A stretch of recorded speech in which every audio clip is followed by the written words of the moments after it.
Hi, I'm Andy Jones. Welcome to Art Talk and our fourth installation in our Road Trippin' with Andy series as Stephen and I cross the United States from California back to our home base. So we're glad to have you with us today. I've taught literally thousands of people how to paint, and if you have the desire to learn how to paint, I can teach you how to do it. On our last stop, when we were in Kansas, I taught Stephen how to paint sunflowers, and I think he did an excellent job. So that's just another reason to follow us along on our journey as we teach you all sorts of painting techniques and do a little chit-chat along the way. All right, Stephen, we have crossed the Mississippi, and we are now in Memphis. So do you have on your blue suede shoes? I think I left them in Kansas, actually, which is... Along with your ruby slippers. Which is really unfortunate.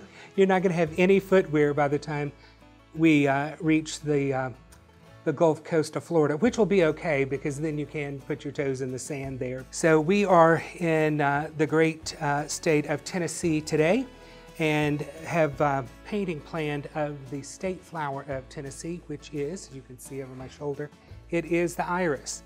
And it's a beautiful flower from this beautiful state, and we're going to get started with our background. So we're going to start with a little sap green. Right now, while we're in Memphis, we should be making a quick detour off the path to go see Graceland and check out the Jungle Room. And of course, since it's Friday, Muriel's going to be playing the piano down at the Hollywood, so hopefully Stephen will let me go down there and we can check out that bit of Americana. Yeah, I think we have time in our itinerary to make it in there. So I'm mixing a little Prussian blue into some sap green here to darken and change the color of my sap green a little bit so that it is just more interesting than a plain color for our background. And in addition to my folk art acrylics here, I have a tiny, tiny spray bottle of rubbing alcohol. So that's kind of a new little twist for today's lesson. And we're going to use a lot of water and rubbing alcohol to create an interesting background. So Stephen, I'm going to get started with my 1-inch flat brush, which I'm going to dip into water and then into my acrylic mixture that I just made. And we're going to brush that on our canvas, starting at the top and brushing down the length of the canvas. So you want to make sure that you've got enough water in here so that our background is going to stay wet until we are ready to dry it. Andy, have you ever been to Memphis before? I have, in fact, been to Memphis. Not for an extended amount of time, basically just did passing through as one does on a cross-country tour. I remember I was in fact driving from Kansas back to Georgia and cut through Memphis and driving a big kind of 10 or 16 foot box truck and realizing that I was about to take this turn just as you come across the bridge into Memphis, was taking that turn a little too fast and had to hit the brakes really, really hard and just about joined the ghost of Elvis. The 16-foot truck does not slow down like a car, that I can assure you.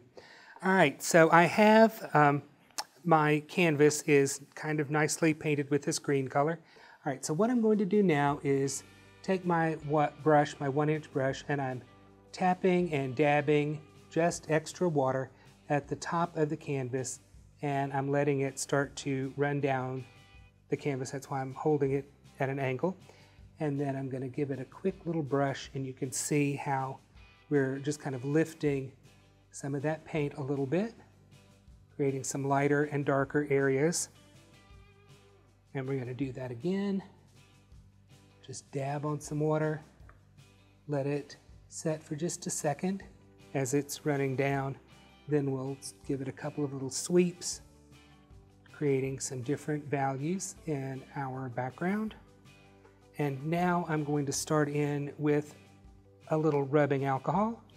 And the alcohol and the acrylic paints don't get along well. So you can see how it's creating this kind of splotchy, mottled look. And it's not going to do much if your paint is starting to dry. So you're going to have to work quickly. And then I'm going to tip the canvas up and give it a tap. And you can see how it's starting to create some interesting runs and drips. And we'll just give it a little go with some more alcohol. That was more of a thud than a tap. Well, it wasn't moving fast enough for me. So we're going to give it another little tap. And of course here it sounds like a mighty thud, but it's not. And I'm going to just lightly brush down. And this kind of background you can't really control. It is going to do its own thing. And I think that's where some of the kind of fun comes in. You can brush back up from the bottom if you think that's going to help.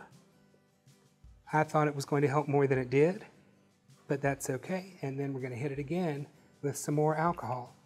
Now, if your alcohol isn't quite giving you exactly what you want, you can dip your fingers into some water and give that a good fling on there, and you just get different kinds of little runs and drips going on in your backgrounds. And you can do this and get some different little effects going on down there.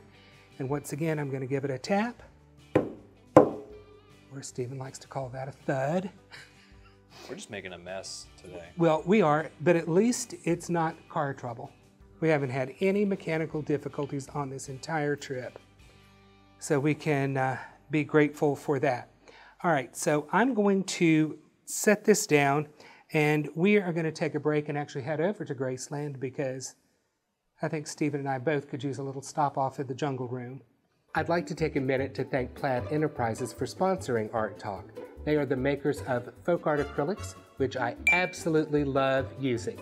I've used this paint since I was a young tot, and now that I'm an old fart, I still use this paint. We have a 17-piece set that we've curated just for you. Ordering information is in the description below, and we also have great brushes for you. We have a 7-piece set of Folk Art Select Firm Bristle brushes. These are absolutely incredible. I use them every time I paint. And I've never done that in my entire life. Now, let's get back to our video. After that great Friday night in Memphis, we are making headway toward Music City, USA, and we'll be rolling into Nashville pretty soon. But I just put some sunny yellow out on my palette, and I think I'm going to put out a little medium yellow as well. And we're going to do a little brush mixing, and we are going to paint our iris leaves. And as I mentioned earlier, iris is the state flower of Tennessee. But what else do you think Tennessee is absolutely known for? Whiskey. Yes. And who Country music. Yes. And who sang the country song Tennessee Whiskey? Oh. Did I stump the band? Yeah, I don't know. I don't know either, but I'm going to say probably George Jones. Okay. It's a safe bet.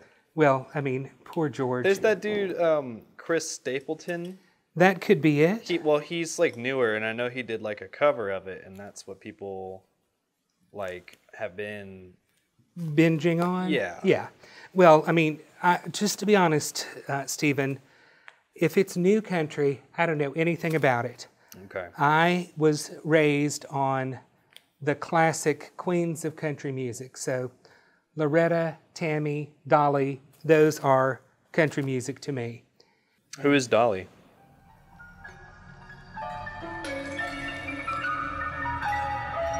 I'm just messing with you.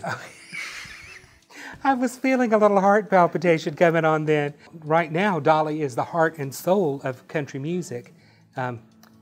She's been around forever, and I think she's one of those reasons that people have always loved country music and probably will always love a little country music. Now, have you been to Dollywood? Okay, I've actually, it's weird. I've been to Pigeon Forge, but not Dollywood.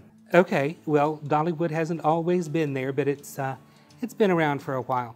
So while we are discussing all things Dolly and Dollywood, I'm painting in my leaves with my background mixture, which is sap green and Prussian blue. And I am, in fact, just filling in the leaves with this color, so we've got a nice, smooth, opaque base to our leaves. Now, Dolly Parton started very, very young. She wanted to be a country music singer, so probably against the wishes of her family, she up and moved to Nashville. And it wasn't very long before she met and married her husband, Carl Dean. They are still married. Dolly started singing wherever she could, and she ended up getting a gig on the Porter Wagoner show. Porter Wagoner was a big star, and he had his own TV show in the early days of country music, and Dolly was his girl singer. And so they had a very good run. And when Dolly decided that there were bigger and better things waiting her outside of the Porter Wagoner show, she decided to strike out on her own. And so as a parting gift, she wrote a special song for Porter Wagoner. And can you guess what that was? 9 to 5. No. Is that even the name of that song? There is a song called 9 to 5 that she wrote for the movie. That is the only Dolly Parton song I can think of at the moment. Okay, well, when I tell you this, you'll be like, of course she did. She wrote I Will Always Love You. The one that Whitney covered. Yes. Yes. So she wrote that when she was leaving the Porter Wagoner show. Now, she and Porter went on to have quite an interesting relationship. They were always kind of friendly with one another, and Porter ran into some financial troubles, and Dolly bought his entire music catalog. And some people thought that was a very nice thing to do, and some people thought it was a horrible thing to buy his catalog out from under him. But Dolly would not do something that wasn't good and kind-hearted, that also made good business sense. Come on, let's face reality there. So when the time came, Dolly gave him back his music catalog. So once again, Dolly showing that she's a smart businesswoman and a very kind person. So you mentioned 9 to 5. That happened to be one of Dolly's first movie roles. And so she did write the song 9 to 5, and all of the typewriter clacking, and it was Dolly playing her acrylic nails. Really? Yeah. There's a great clip of her and Patti LaBelle on some late night talk show, and they're talking about 9 to 5, and so she and Patti LaBelle are playing their acrylic nails doing that. So Dolly, you know, she's written all kinds of fantastic songs, and she wrote, early on in her career, she wrote a song called Dumb Blonde, and the lyrics of the song say, just because I'm blonde, don't think I'm dumb. And she's proven to the world she is anything but a dumb blonde. So you do know that she was just inducted into the Rock and Roll Hall of Fame. I did hear that, yeah. Yep, it was a big to-do. And so later this year, her big rock album is coming out with lots of duets and cover songs of classic rock music. And what I'm doing now is I've got my brush with black on one half and my sap green and Prussian blue mix on the other half, and I'm shading where a stem goes under the iris or a leaf goes under the iris or behind another leaf. And then down here in the vase, I'm just going to give a little extra shadowing to the leaf and where it's sitting there on the bottom of the vase. And we're just patting this on. Very simple, but we got to get some light and dark on our leaves. So we're getting our dark colors on. And now I'm going to wipe my brush, and we are going to dip our brush in our sap green and Prussian blue mixture, and then I'm going to slide one half of the brush into some medium yellow, and we're going to blend that here on the palette, creating a nice soft green color on one half of the brush and our main leaf color on the other half. So what did you do at your time in Pigeon Forge, Stephen? I went on a hot air balloon, and I may have done more than that, but that's kind of all I remember. Were you a small child? I was pretty young, yeah. Okay. I remember it being a lot of fun, though. Well, of course. All right, so I'm just putting this color on and softening it into the leaf. And then right here, Stephen's going to get a nice good close-up of this by carrying this light color from one side of the leaf over and let it shift to the other side. Now, if that's not showing up enough for you, Stephen, let me know and I can pick up a little sunny yellow on the yellow side of my brush, and we'll just make this happen again. We'll start with our sunny yellow on this side, and then it'll end up over here. So you can see right there's where the magic happens, right as it crosses over, and then to turn the brush and pick up that light edge and move it to the other side. So it looks like that leaf's kind of bent around. All right, so I'm going to take a little bit more of this sunny yellow and bring it down across the front of the other leaf. And then let that color just blend in. And now we've got a nice light leaf there. We'll go back to our medium yellow and our sap green. Nashville is also home to the Grand Ole Opry, O-P-R-Y, for people unfamiliar with that. And that is kind of like among the greatest of country music get to join the Opry. And that particular radio show has been on for 4,000 consecutive Saturdays. Yeah, I read something about that on our way here, that it's home to the world's longest running radio show. That would be the Opry, and I've been to the Opry, and it's quite something. I mean, it is a machine that does not know how to turn off. They have it down to a science, and it originated at the Ryman Auditorium, and then they had to move it to a bigger location. And so, kind of in homage to the Ryman roots of the Grand Ole Opry, they have a circular insert in the stage that's from the Ryman Auditorium, so you can still stand on the old stage from there. And on a tour of the Opry, I stood on the Opry stage and could just imagine all the rhinestones. And Did you feel famous? no, absolutely not. I felt you feel something there. You know where you're standing is important to the history of country music, and it's quite humbling, I have to say. All right, so there are our iris leaves. So we are done with the leaves. Let's shift our focus to the beautiful flower itself. And these are all over Tennessee and really just about all over the country, these beautiful old bearded irises. And I'm using some doxazine purple, and I already have out some Prussian blue, and I'm going to put out a little bit of Calypso Sky for a highlight color. Did you say bearded iris? I did say bearded iris. Okay. And I know I'm sensing that somehow I'm going to become a bearded iris. Maybe. Which wouldn't be the worst thing I've been on this road trip. I'm picking up doxazine purple and Prussian blue. All right, and I am going to fill in one of the standards. If you're wondering what the standards are, and Stephen might be wondering, and I'm sure some of you might be wondering the same thing, those are the petals that stand up. The standards? Yes. Do you know what the other petals that are hanging down are called?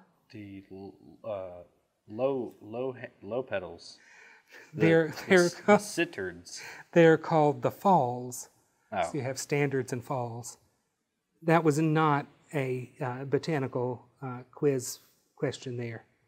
That was just a, hey, do you know what those are called? When we really play the botanical, hey, what is it, quiz game, I'll let you know. All right, so I'm wiping out the excess paint out of my brush, and we've just undercoated that standard, and I'm going to pick up a little Calypso Sky on one half of the brush All right, so I put in kind of the center of that leaf or that petal. And now I'm turning things back around to make Stephen even more confused as to where I'm going. We're just driving all over town now. Yep. We're going to go to Music Row, where we can see all of the publishing houses of country music. And there are some decent restaurants in that particular area. It's a very touristy area, Stephen. Speaking of restaurants, do you think we're going to get some Nashville hot chicken while we're here? We have to go to Prince's. Yep. We've talked about this before, yeah. Yes, we have. But in Nashville, Prince's is the original Nashville hot chicken. All right, so we're patting some kind of ridges in our standards. And you have to do this with some speed because our undercoat will start to dry on you. And that's the worst feeling in the world when you know you want to blend a little bit more and your paint is starting to dry. I like the paint when it gets just a little bit sticky, and that you can lay more color on with pressure on the brush, lighten the pressure to blend and soften. So I'll say that again. When your paint gets just a little bit sticky, you can add color by applying pressure to the brush and then lighten up and blend that color into your iris petal. So sticky is a good thing. You just can't wait around until sticky starts to dry out on you. All right, so let's see how that looks. That looks pretty good for our first standard. And then we're going to move on and do our other petals the exact same way. We're going to undercoat with different amounts of dioxazine purple and Prussian blue, and then highlight with some Calypso Sky. So undercoat, then wipe your brush and add your highlights where you need them to be.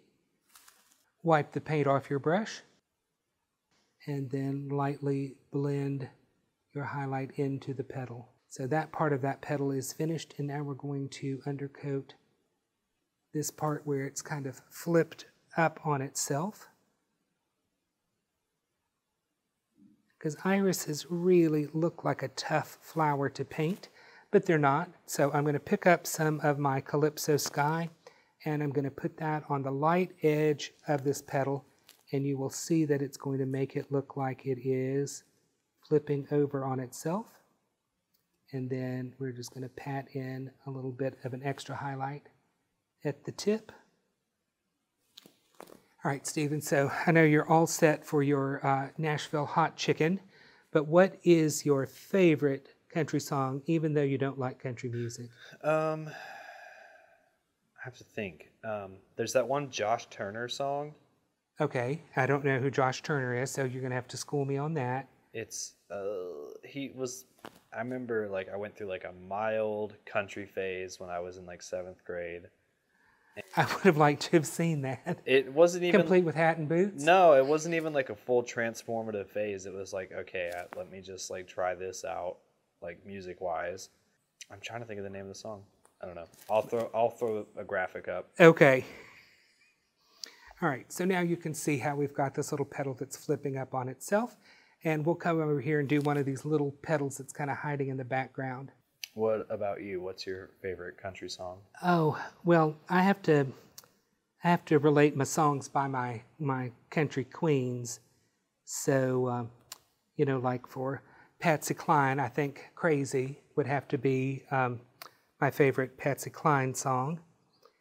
And then, like for Loretta, I have to go back to all of her, you know, her misbehaving husband songs, because they're all great, like His Squaw is on the Warpath Tonight. And, you know, she did such clever little lyrics like, you know, don't bring me that old peace pipe, there ain't no pipe can settle this fight. I mean, come on, you know, you got to love that. So she has a whole bunch of those songs when Doolittle, or Do, as she called her husband, was catting around. As she says in one of her songs, like, you know, you don't cat around with a kitty. And then, you know, Dolly has so many great songs, but, you know, stuff like Hard Candy Christmas. That tugs at my heartstrings. So we are now going to add some highlights to the end of this little petal that we just undercoated. And again, apply the highlight with pressure and ease up on the pressure to soften the color into the petal. That is your pro tip of this lesson. All right, so now we're going to paint the 3 fall petals. Those are the petals that kind of hang down. And again, each one is going to be undercoated with dioxazine purple and Prussian blue, and you can adjust how blue or how purple your iris is just simply by changing the amount of either of those colors you pick up on your brush. And please use a large brush. I'm using my number 12 flat Folk Art Select Firm Bristle brush here. And if you shift down to the number 8, you are sending a boy to do a man's job, and that's never a good thing. Use a big brush and you will be much happier with your results. And you can paint a little quicker as well. Now, if anybody is out there watching this and is a good friend of Dolly's, please let her know that I would love to have her as a student on Art Talk. And she and I can get together and we can paint just about whatever flower Dolly wants to paint. So don't be shy in mentioning that to her. Now, Stephen, do you think Dolly, you've painted with me a couple of times. Yeah. Do you think Dolly would make a good student? I think she would do better than I did, for sure. I don't know, Stephen. You're pretty much a rock star here. Well, I mean, Dolly's a rock star. I'm just absorbing what you do by osmosis at this point. I would put on my biggest blonde wig if Dolly would come paint with me. This implies that you have multiple blonde wigs, some bigger than others. Is this true? It was at one point. So, Andy, you know, people say that Tennessee is the birthplace for country music. It's also the birthplace for 3 other things that I think you might be surprised by. Cotton candy, moon pies, and Mountain Dew. Okay. All come from Tennessee. I knew about the moon pie originating, I think, in Chattanooga, if I'm not mistaken. And you need to wash down your moon pie, not with a Sprite, but with an... Mountain Dew?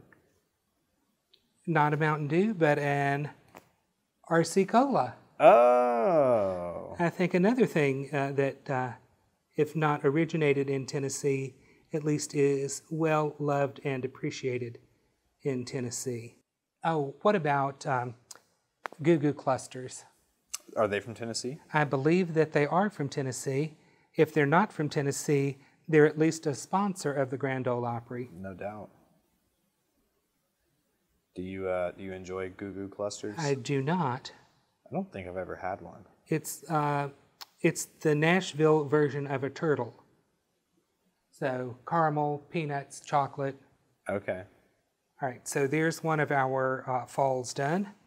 Now, if you're there in Nashville, you can go out to Hurricane Mills, which was Loretta Lynn's house, and she opened that as a kind of a tourist attraction, so you could go see her home.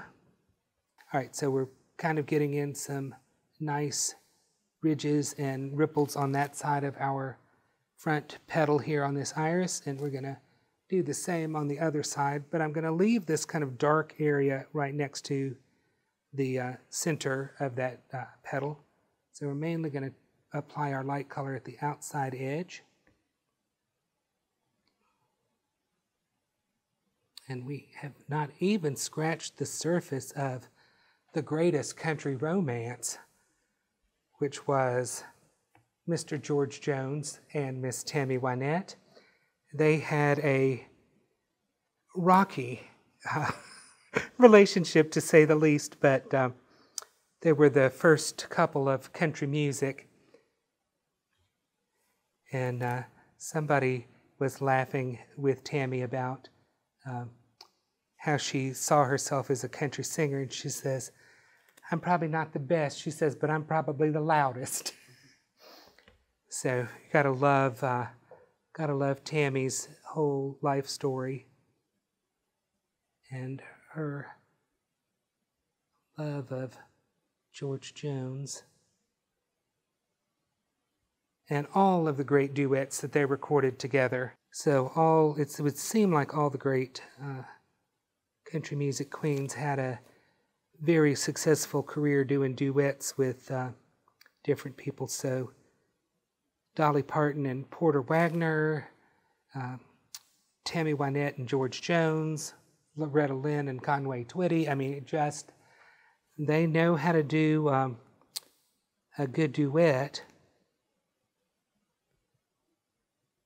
So that stuff's almost as good as Marvin Gaye and Tammy Terrell, who are definitely not country music stars, but they are great at singing duets. All right, so I'm going to pick up a little bit more of my Calypso Sky, and I just keep working that on half of my brush. So this side is just dirty brush with some leftover purple in it, and there's my stronger highlight color. And because I've got my brush ready to go, it's much easier when I apply my highlights to blend them right into the petal. And again, I apply it with pressure and then soften the pressure on my brush to blend that color into the iris petal. Now, Stephen, you were mentioning the Moon Pies being from Tennessee. Are you a fan of the Moon Pie? I think they're pretty good. Okay. I'm not mad at them. No, but you probably like more sweets than I do. It depends, yeah. I know that in Mobile, Alabama, they do like at New Year's, like the peach drops in Georgia. They do a moon pie drop. All right, so I've got a little bit of a petal that's coming across the front of my iris. So I'm going to pick up a little bit of my Dioxazine Purple and Prussian Blue. And those colors really don't have any problem canceling out that Calypso Sky. So you don't have to worry about that. And we're just going to fill this in. And we are quickly finishing up this iris. And I'm sure that some people who are watching are already dreading that glass vase. And I'm going to tell you, nothing to worry about, folks. It's going to be pretty simple. All right, so we've got that little petal filled in, and now I'm going to wipe my brush. Once again, pick up a little Calypso Sky.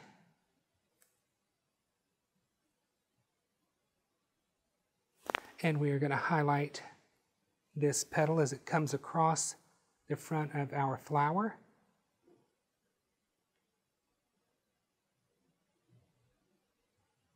Just like that. And now we are going to put the beards on our irises.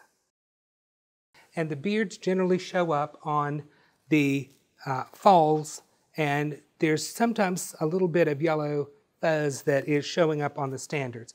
But we are going to take our medium yellow and we are loading up our brush just on one half of it.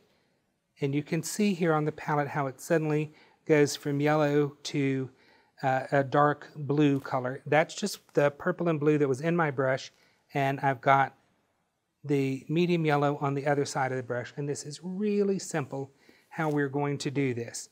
We are going to tap right next to the edge of the petal and down a little bit, and I'm going to use the flat chisel of the brush and just kind of tap. This is the beginning of the beard on the iris. And then I'm going to do it here on this center fall. I'm going to come right down the center of the petal and then just tap outward. And I'm going to tap a little bit on the other side just to show that this does actually flare out from the center of the petal. And these pollen-covered areas will really make our bees happy. And we're going to do the same thing down to the top of this petal. Tap, tap, tap, tap, tap, tap. and then we'll use the brush and just kind of make this flare out just a little bit.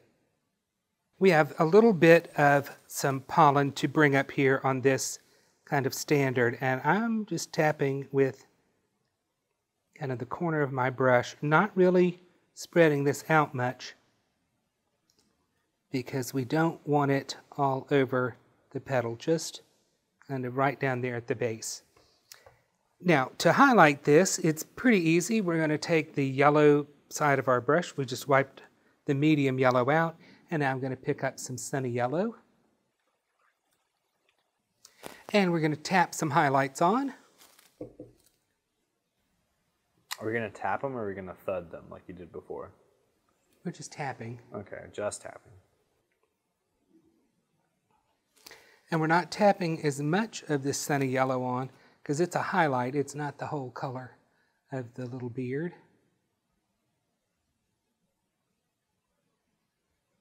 Just makes that a little lighter and a little bit brighter for our pollinators.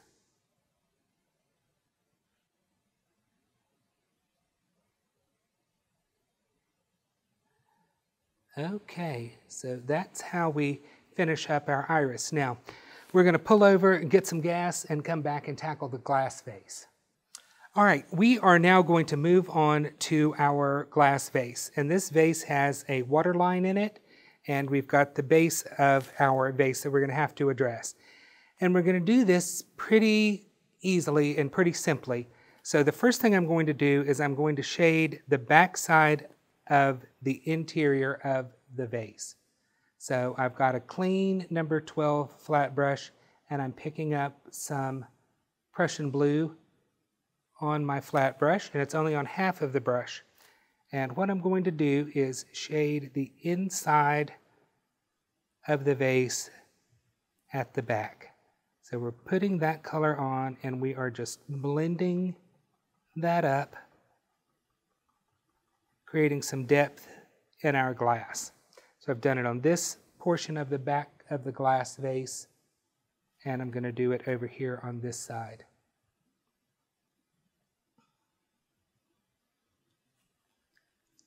As long as you don't try to paint the whole vase at once, it's very easy to do it in little stages. But you're going to have to keep the edges and the lines really square and true, because nobody wants a glass vase that is whacked out. I don't care where you are. From New England to the Southwest, no one wants a whacked out vase. All right, so I've got my two sides of the back portion of the vase darkened. I'm going to put some shading underneath what is, in fact, the water line of my vase. So as long as you are transferring a nice, neat pattern, you shouldn't have any trouble shading underneath the water. And it's not looking like much right now, but this is important stuff to do for our vase. And now we need to let these two areas dry thoroughly. All right, now that our dark areas of our vase are done with our Prussian blue and they're dry, we need to come and kind of show off the top surface of the water in our vase. So I'm going to put out a little bit of white on my canvas. It's pretty simple, and we are not going to make it any more complicated than it has to be.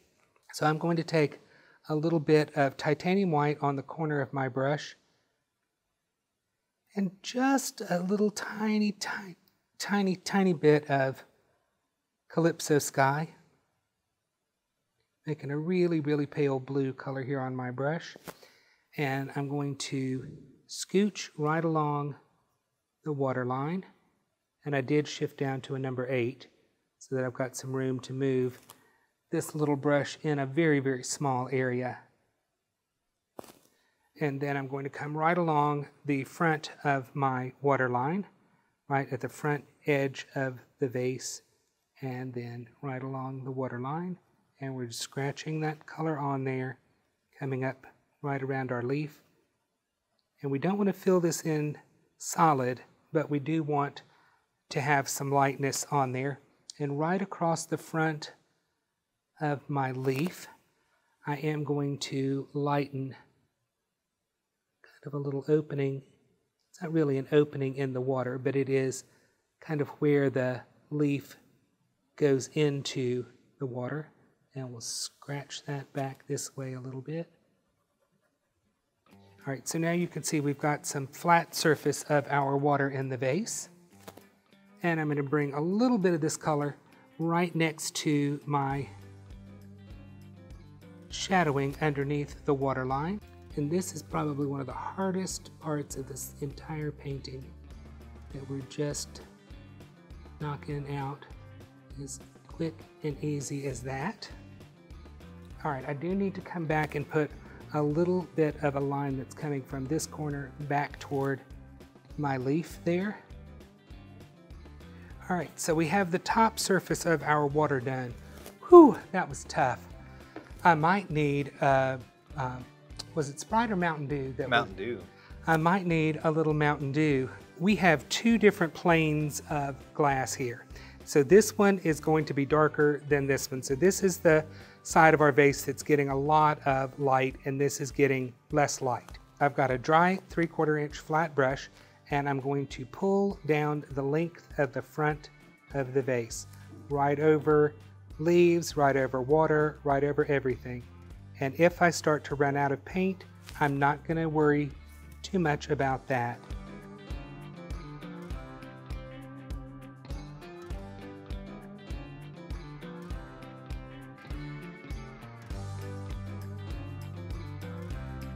All right, so that's how we've established this side of the vase. And we are going to take a little bit of the Calypso Sky, get it all across the brush, and we will flick up from the bottom of the vase. That's going to establish the front plane of the vase as it moves over the rear plane of the vase. And soften it as you need to.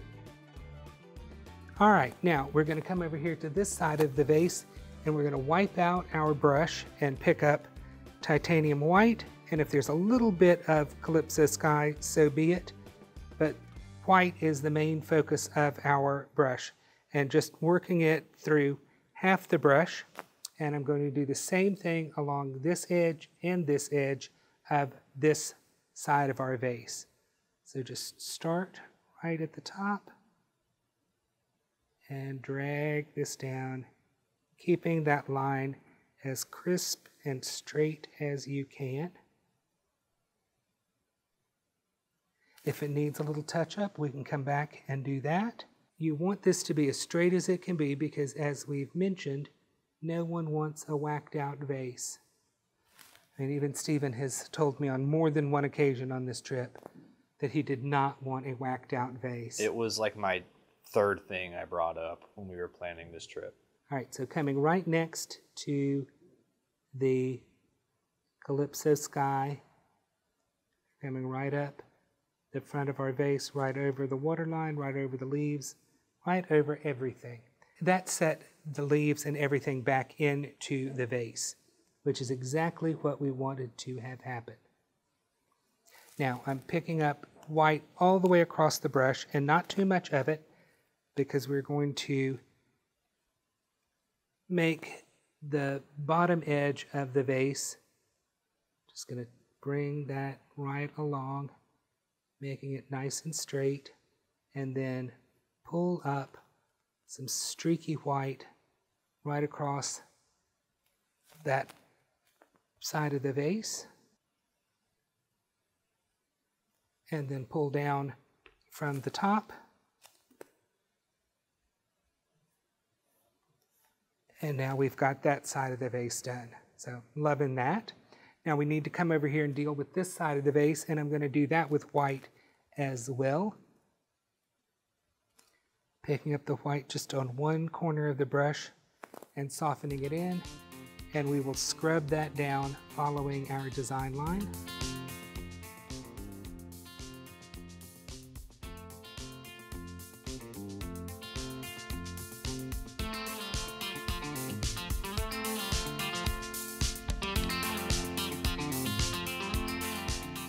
so we're going to pull a little bit, turn the brush on the flat side, and we're going to pull down, not as much white, but just enough to kind of soften that, and we'll bring a little bit up from the bottom. And Stephen, we are almost done with our stop here in Tennessee. But I'm back with my number 8 flat, and I'm going to take some Calypso Sky, and I'm going to put a highlight on this side of the vase. So pick a spot, touch down, and pull. And of course, I don't have enough paint there.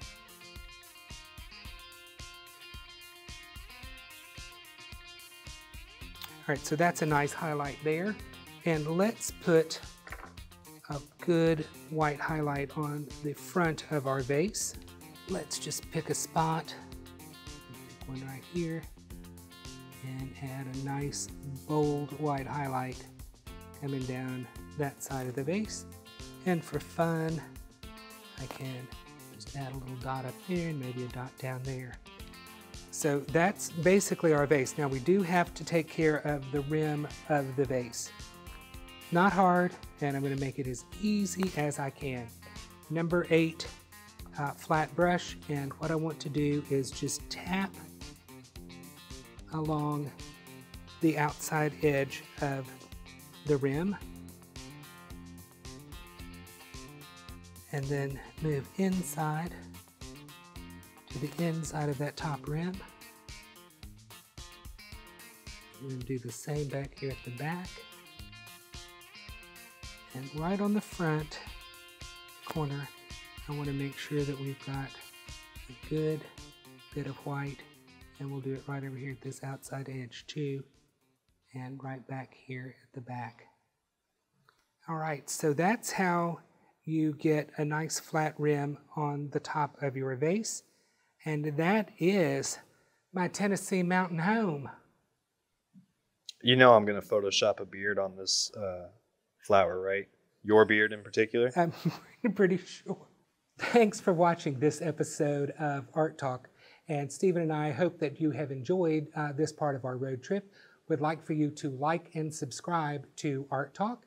There is a downloadable pattern in the description box below, as well as links to all of the Art Talk kits. If you'd like to leave us a compliment, you can do that in the comment section below. And if you want to really chat with me, send me an email at art_talk@plaidonline.com.